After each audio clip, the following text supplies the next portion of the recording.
Eu já falei na primeira aula, aquela vez, que há crescimentos que são crescimentos rápidos. Por exemplo, crescimento de movimento. Um obreiro é muito usado em cura divina. E eu creio que Deus cura as pessoas. Mas tem uns que fazem disso o seu crescimento. Só que depois que ele morre, ninguém mais faz cura divina, o grupo desfalece. Outros são movimentos tipo assim, a igreja traz muita banda para tocar, muito show, muito evento, aí lota. É um crescimento também de movimento.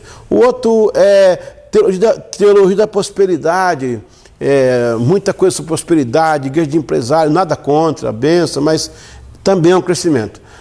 Outros é crescimento biológico.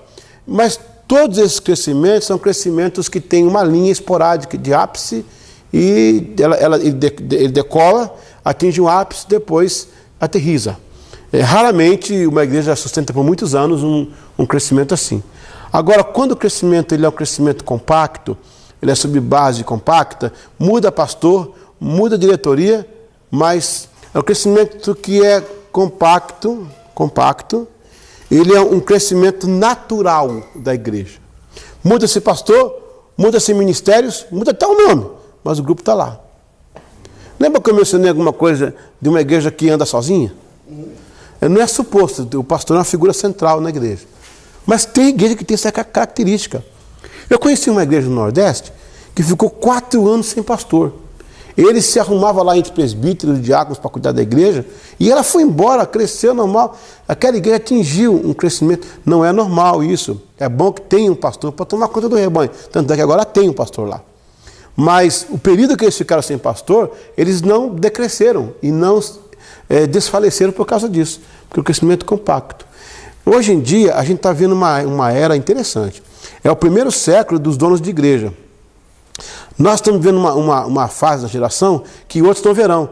Nós estamos vivendo uma época em que os donos estão aí, são vários donos. Agora, quando eles começarem a morrer, as igrejas vão virar minhoca partida. O que é a minhoca partida? A minhoca que você parte em 10 pedaços e fica com vida. Então, o pivô central morreu, o Senhor levou, faleceu. Se esse pivô central morre, a igreja se espalha, quebra em vários pedaços. Por quê? Esse fenômeno é um fenômeno novo, é um fenômeno do século XX, século XX, XXI. Nós estamos vivendo essa época. No século XIX não havia isso. Havia pregadores que eram ícones de mensageiros de rua, eram os grandes avivalistas, os grandes evangelistas. Depois, essa figura do evangelista, o avivalista, que não era sedentário, ficou firmada em uma pessoa. E essa pessoa criou em volta dela um império, no nome dele, no nome dela, ali. Mas agora, daqui mais uns 20 anos, a maioria vai morrer. Porque já estão com 70 aí, mais ou menos, né? Quando eles morrendo, você vai ver que a igreja deles vai se esfacelar. Hoje mesmo eu vi uma igreja cujo fundador faleceu.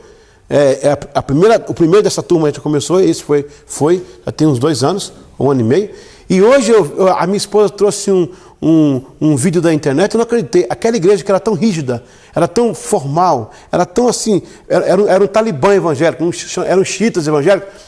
Cara, bateria, som, pisca e tal, que eu falei, gente, não era aquela igreja que eu conhecia, que o pessoal nem raspava, assim, as irmãs não raspavam as pernas, aquele negócio os homens não podia nada. E agora, não é que pode tudo, é que mudou, o dono morreu.